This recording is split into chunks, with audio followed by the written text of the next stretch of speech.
기린은 태평성대에 나타나는 신령한 짐승을 상징합니다. 아직 기린에 익숙하지 않던 시절에는 상상의 동물, 신비한 징조의 대명사였던 것이지요. 반갑습니다. 세트 한자 438가입니다.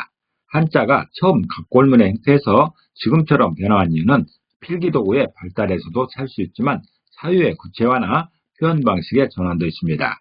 처음에는 그렇게 생각했었는데 사유의 변화에 맞추어 다르게 표현할 필요가 생긴 것이죠.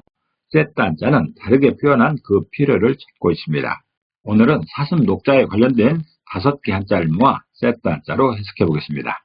먼저 볼 글자는 중심자로 사용될 사슴 녹자입니다. 이 사슴 녹자는 사슴을 의미합니다.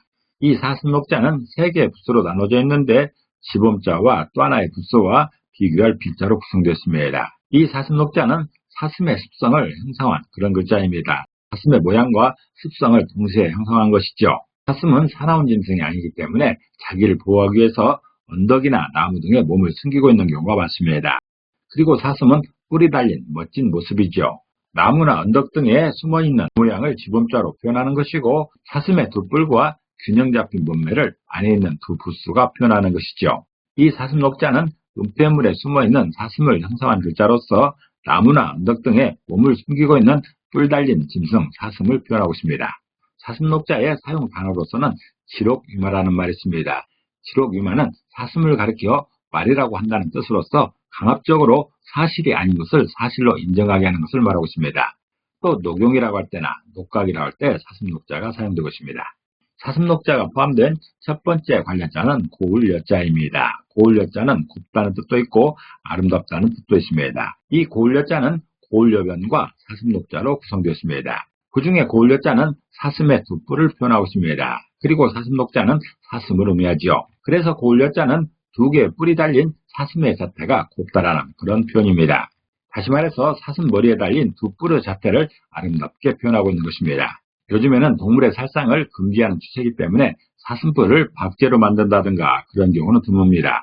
그런데 옛날에는 사슴을 잡아서 머리와 뿔만을 박제로 만들어 거실이나 또는 어떤 건물에 걸어놓기도 했습니다. 왜 그랬겠습니까? 멋있기 때문에 그런 것이죠. 고울여자는 사슴의 머리에 달린 두 뿔의 자태를 아름답다고 표현하고 있습니다. 이사여구라는 말이 있죠. 이사여구는 아름다운 말과 고운 굵기라는 뜻으로서 아름다운 말로 꾸민 듣기 좋은 굵기를 말합니다. 또 화려하다고 할 때, 고려라고 할 때 고울여자가 사용되고 있습니다. 두 번째 관련자는 검은말 여자입니다. 이 검은말 여자는 검은말을 의미합니다. 이 검은말 여자는 말맞자와 고울여자로 구성되었죠. 그 중에 말맞자는 말을 의미하고 고울여자는 곱다는 뜻이 있습니다. 그래서 검은말 여자는 말 중에 고운 것은 검은말이라는 그런 표현입니다.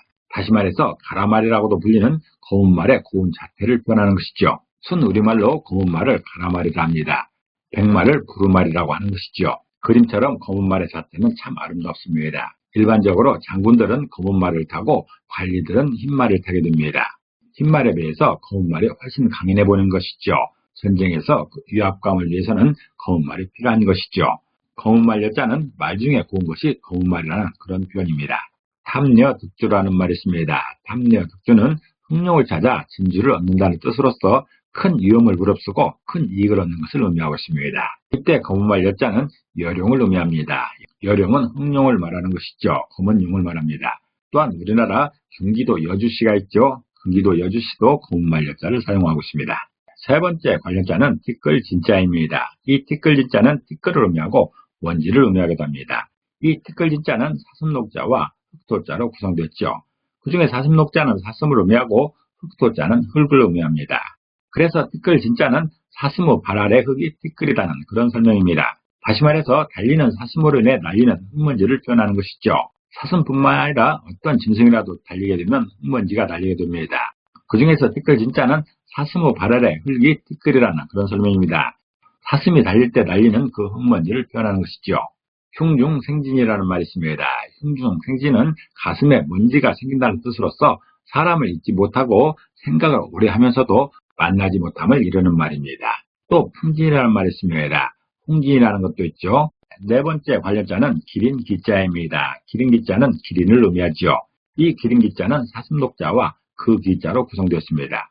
그 중에 사슴녹자는 사슴을 의미하고 그 기자는 그것을 말하는데 도구를 말합니다. 특별히 키를 말합니다.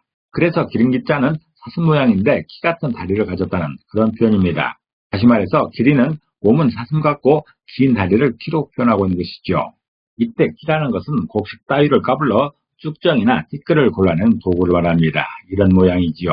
기린의 다리 모양이 이런 키 모양이라는 것에서 기린기자를 이렇게 표현하는 것이죠.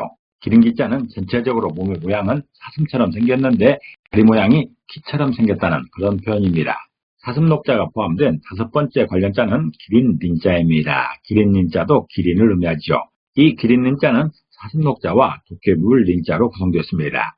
그 중에 사슴록자는 사슴을 의미하는 것이고 도깨비불 린자는 분주하게 움직이는 모양을 설명합니다. 그래서 기린린자는 기린은 사슴처럼 생겼지만 발의 움직임이 다르다고 설명하고 있습니다. 기린과 사슴의 큰 차이는 발의 움직임이라는 것이죠. 다시 말해서 사슴과 다르게 기린의 긴 발 동작을 신비하게 표현하는 글자가 기린린자입니다. 기린은 사슴과 다르게 그 발 동작에서 신비함을 나타낸다 설명하고 있는 것이죠. 사슴의 짧은 다리에서 나오는 그 발 동작과 기린의 긴 발에서 나오는 발의 움직임이 영 다른 것이고 기린의 움직임을 신비하게 표현하는 글자가 기린린자입니다. 참고적으로 기린린자는 기린의 서 있는 동작에서의 발의 모습을 설명하는 것이고 기린린자는 기린이 움직일 때 발의 모양을 설명하고 있습니다. 오가기린이라는 말이 있습니다. 오가기린은 우리 집에 기린이라는 뜻으로서 부모가 자기 자식의 준수함을 칭찬하는 말입니다. 우리 아이가 대단하다고 할 때 오가기린이라고 하는 것이죠. 또한 기린은 짐승 중에 기린도 있지만 가장 걸출한 인물을 비유하여 이르는 말이기도 하는 것이죠. 오늘은 사슴 녹자에 관련된 5개 한자를 모아 세트 한자로 해석해봤습니다. 오늘 공부한 것을 다시 한번 요약하겠습니다.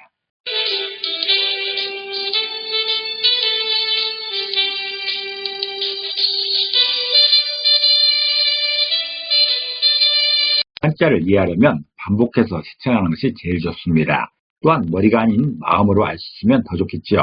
그래도 이해가 안 된다면 질문하는 게 좋습니다. 질문은 이해를 위한 최고의 방법인 것이죠. 오늘도 평안하시기를 기도합니다. 감사합니다.